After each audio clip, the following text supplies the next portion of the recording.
Hi, this is Ernie Green, and I am here with my great friend Kevin Cole, who is in Michigan, where it is a little chillier than it is here in Maryland. But he's coming down here. He'll be in Maryland tomorrow, and he and I have a couple of projects going, and one of them will be a one night only private event at the Live Art Studio where Kevin will play his new one man show, Have Fingers Will Travel.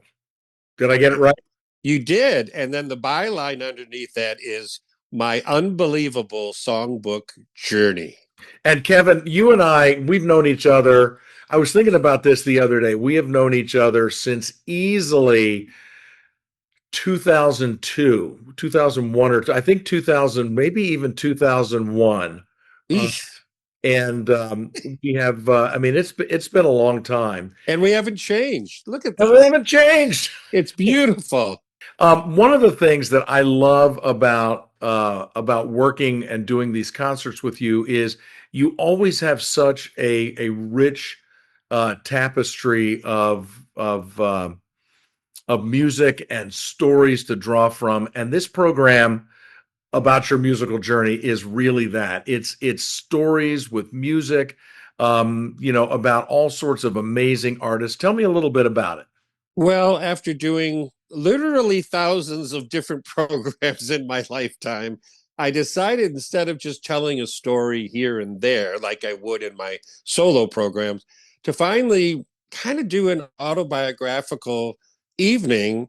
And it's about 72 minutes long, so it's just not too long of a program, but I cover, I believe it's six or seven different songwriters, really some of the greats that I had the great honor to play for, meet with, in some cases work with, and if not with the composer, songwriter themselves, with family members like the Gershwin family and the Jerome Kern family, people that really knew these songwriters and composers. And so when they heard me play, which is usually my introduction to everybody, is play a Gershwin medley. And I do. Seeing the movie Rhapsody in Blue when I was 7, and I'd already been playing piano for 3 years, just kind of, hey, who is this Gershwin? He could write for Broadway, he could write for film, he could write for the concert stage, he could write pop songs, and he was a pianist. So from there, it opened up the whole world of all his contemporaries like Irving Berlin, Right. Harold Arlen, Yip Harburg, the lyricist, Hugh Martin, who people don't know, gave us the score along with Ralph Blaine to Meet Me in St. Louis, St. Louis. Marvin Hamlish, and the Jerome Kern and Gershwin families. And if any of your listeners and viewers are fans of good piano music from these composers I mentioned, they're in for a real treat. Also, I might mention that one of the things that most of your listeners probably wouldn't know is that I actually wrote a song with E.Y. Harburg. Now, he was the lyricist for many songs and shows, but most importantly for The Wizard of Oz, Oh, and wrote the screenplay along with some other people. And I had a chance to work with him when I was 18, and we wrote a song together that was intended for Frank Sinatra. are we going So, to hear it? oh yeah, yeah, it's part Okay. of the All right. program because you can imagine the thrill of writing with Yip Harburg and then having him tell you, "I want you to think Sinatra when you write this." No, this is going to be this is going to be a blast. And one of the things that I love about these programs with you, Kevin, is that we often do our work on a stage, where there's the stage, and then Yeah, there's the audience way yeah, over there. And so there's this moat. It's like going like on the journey to the Castle Adamant or something.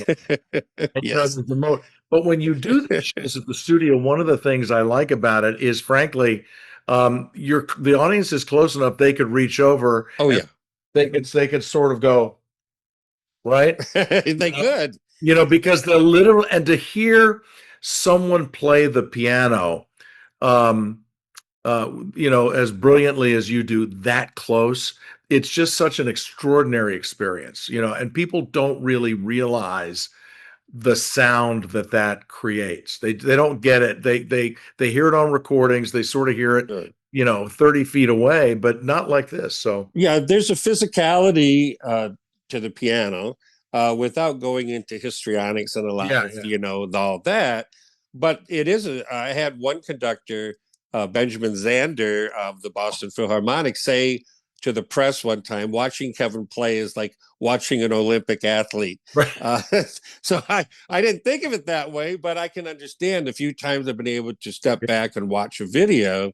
I go, wow, I play a lot of notes. But Yeah. yet at the same time, inside, I feel like I'm doing so much and I'm so busy. But when I watch the video, my hands and everything is so calm. Right. And I'm like, okay, that can't be right. Something's Right. wrong here. Yeah.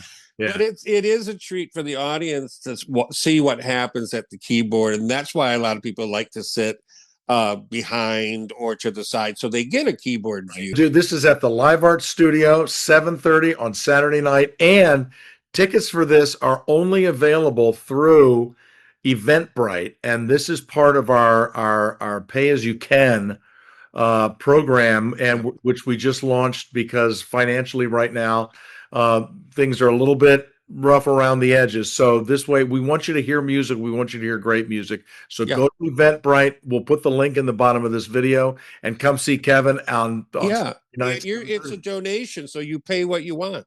Yeah, it's a donate. If you can afford $1, it's $1. You can afford Yeah, 20, it's 20. yeah, So I think that's a marvelous thing to do, Ernie, for your public and just to help the cause. yeah, absolutely. Well, we're all in this together.